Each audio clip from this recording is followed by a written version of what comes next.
안녕하세요. 몸짱 약사 민주연입니다. 짜잔. 오늘은 생각보다 많은 분들이 수면을 힘들어 하시잖아요. 그래서 그 수면 호르몬에 관련된 멜라토닌에 대한 이야기를 좀 해보려고 합니다. 많은 분들이 멜라토닌을 수면 보조제라고만 알고 계시거든요. 그런데 이 멜라토닌이 수면 이상의 다양한 생리적인 효과를 갖고 있습니다. 사실 저도 몰랐는데 한번 그 미국의 저탄학회에 갔다가 알게 된 의사 선생님께서 본인이 멜라토닌을 수면에 문제가 없는데도 불구하고 10mg 드신다고 해서 그거 왜 드세요? 하고 2019년도에 물어보게 되면서 저도 알게 된 사실입니다. 멜라토닌이 항산화, 항염증, 항암, 그리고 노화 방지 효과에 대해서 이런 과학적인 연구 결과가 있거든요. 그것을 쭉 오늘 살펴보는 시간을 갖도록 하겠습니다. 첫 번째, 일단 멜라토닌은 수면이랑 가장 관계가 많잖아요. 그 영역, 수면에 대해서 간단하게 설명을 해드리면 멜라토닌은 이 뇌의 송과선에서 분비가 돼서요. 빛과 어둠에 따라 분비량이 조절이 돼요. 이 호르몬은 신체의 서카디안 리듬, 그러니까 24시간 생체 주기를 조절을 하고 수면, 각성, 주기를 관리를 합니다. 그래서 우리가 처음에 눈을 떴을 때 햇빛을 보는 게 가장 좋고, 그 다음에 이제 주무실 때는 불빛도 끄고 블루라이트, 핸드폰의 불빛도 노출되지 않는 상태에서 깜깜한 상태에서 주무시는 게 사실 수면 유지에도 도움이 되면서 이 서카디안 리듬, 심지어 우리 몸의 바이오 리듬에도 영향을 미치기 때문에 그렇게 빛과 어둠 조절해 주시는 건 아주 중요합니다. 메타 분석에 따르면요, 멜라토닌 보충제는 수면 시작 시간을 평균 7분 정도 앞당기고요. 수면 시간을 약 8분 연장을 시키고 수면의 질을 전반적으로 향상시킨다는 연구 결과가 있습니다.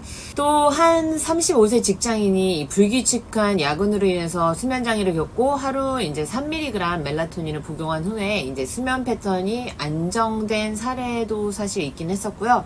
하지만 이 멜라토닌의 효능은 이제 아까 말씀드렸듯이 수면에만 국한된 건 아니거든요. 그래서 지금부터 귀 쫑긋 잘 들으시면 멜라토닌의 다양한 효능 효과에 대해서 아시게 될 겁니다. 두 번째로는 이 멜라토닌이 항산화 효과가 있습니다. 사실 강력한 항산화제예요. 활성산소와 자유 라디칼을 중화시키고 세포를 손상으로부터 보호하는데 아주 중요한 역할을 합니다. 특히 이 멜라토닌이 미토콘드리아 내부에서 작용을 해서 이 에너지 대사 과정에서 생성되는 그런 산화 스트레스를 줄이는 데 아주 효과적입니다. 그 연구 사례가 하나 있는데요. 이 멜라토닌이 비타민 C와 비타민 E보다 강력한 항산화 효과를 보인다고 발표된 자료가 있습니다. 특히 멜라토닌이 세포막과 미토콘드리아를 동시에 보호할 수 있다는 점에서 좀 더 독특하다고 볼 수 있는데요. Why not? 해가 되지 않으면 복용해도 괜찮겠죠? 그리고 고혈압으로부터 이 산화 스트레스가 높아진 이 60세 남성이 이 멜라토닌을 보충을 하고 한 6개월 정도 보충을 하셨는데 산화 스트레스 지표가 개선이 되고 전반적인 혈압 조절도 향상된 사례도 있었습니다. 세 번째로는요, 이 멜라토닌이 항염증 그리고 면역 조절을 해주는 효과가 있습니다. 멜라토닌은 염증을 억제하고 면역 체계를 조절하는 데 도움을 주고요. 이것이 바로 그 사이토카인과 같은 염증 유발 물질의 생성을 줄이고 면역 세포의 균형을 맞추는 방식으로 작용을 한다고 해요. 멜라토닌이 사실 자가 면역 질환 그리고 만성 염증성 질환의 위험을 줄일 수 있다는 보고가 있었거든요. 또 멜라토닌이 전염병으로 인한 급성 염증을 완화하는 데도 유용하다는 사례가 있었습니다. 특히 이제 류마티스 관절염 이런 자가 면역 질환이신 분들의 그 치료 보조제로 이 멜라토닌을 사용을 하면요, 염증 수치가 좀 낮아지고 관절 통증이 완화된 사례도 있었으니까 참고해 주시기 바라겠습니다. 또 네 번째, 멜라토닌이 항암 효과가 있는데요. 멜라토닌이 암 예방 및 치료 보조제로도 연구가 되고 있거든요. 암세포의 성장 그리고 전이를 억제하고 이 건강한 세포를 보호하며 항암 치료의 부작용을 줄이는 데도 기여를 하고 있습니다. 멜라토닌이 특히 이제 유방암 그리고 전립선 암과 같은 호르몬에 의존하는 그런 암에서 종양 성장을 억제하는 효과를 보였다고 합니다. 그리고 실제로 이제 유방암이신 분들이 사실 멜라토닌을 많이 드시고 계세요. 그래서 여성이 이 방사선 치료의 부작용으로 피로, 면역 저하를 줄이기 위해서 이런 멜라토닌 보충제를 사용하시기도 하고요. 치료 효과가 향상되고 회복 기간이 단축되었다는 사례가 보고되고도 있습니다. 다섯 번째, 저는 요거에 좀 더 많이 관심이 가져지는 부분이기도 한데요. 노화 방지 효과가 있습니다. 안티에이징. 아무래도 나이가 이제 40대 후반이다 보니까 더욱더 이제 젊어지려고 노력을 하고 최대한 나이 들지 않게 하려는 노력을 하고 있긴 하는데요. 이 멜라토닌이 노화로 인해 증가되는 산화 스트레스를 줄이고 텔로미어 아시죠? 이 염색체 말단에 있는 TTAGGG라는 염기 서열이 있는데 세포가 분열될수록 이 끝부분이 잘리거든요. 근데 자연적으로 덜 잘리면 이게 안티에이징, 그 젊어진다 이런 쪽으로의 개념으로 보시면 되는데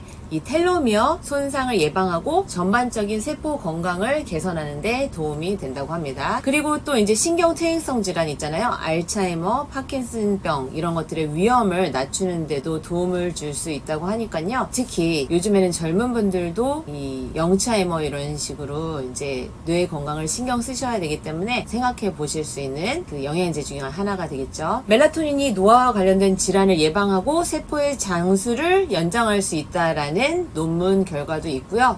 뭐든지 항상 적당히 하는 게 제일 중요해요. 뭐든지 부족하고 과하면 질병으로 이어질 수 있기 때문에 내 건강 상태도 체크하시고 내게 부족한 거는 채우시고 과한 거는 해독하시는 게 이제 중요하다 이렇게 말씀을 드리고 싶고 이제 마무리를 하자면 멜라토닌이 단순히 수면 보조제가 아니라 항산화, 항염증, 항암, 노화 방지와 같은 다양한 생리적인 효과를 가진 다기능 호르몬이다 이렇게 생각을 하시면 되고 이러한 효과는 이제 건강한 사람뿐만 아니라 질환으로 불편하신 분들에게도 도움이 될 수 있다. 그리고 마지막에 말씀드렸지만 이제 뇌 건강에도 도움이 될 수 있다 말씀을 드렸고요. 근데 이제 멜라토닌 이런 보충제, 영양제를 사용하실 때는 개인의 건강 상태, 그 다음에 용량 이런 것들 신중히 이제 전문가와 상의 후에 이제 드시는 거를 추천을 하고요. 또 그 의약품으로 있는 멜라토닌도 있긴 하잖아요. 근데 그것의 경우에는 이제 서방정으로 되어 있어서 사실 아침에 눈을 떴을 때 몽롱하다 이런 말도 조금 있어요. 그래서 모든 이런 영양제나 보충제는 개인 차이가 있기 때문에 저는 오늘 최대한 효능 효과, 장점 위주로 말씀드렸다는 점을 참고해 주시면 좋겠습니다. 감사합니다.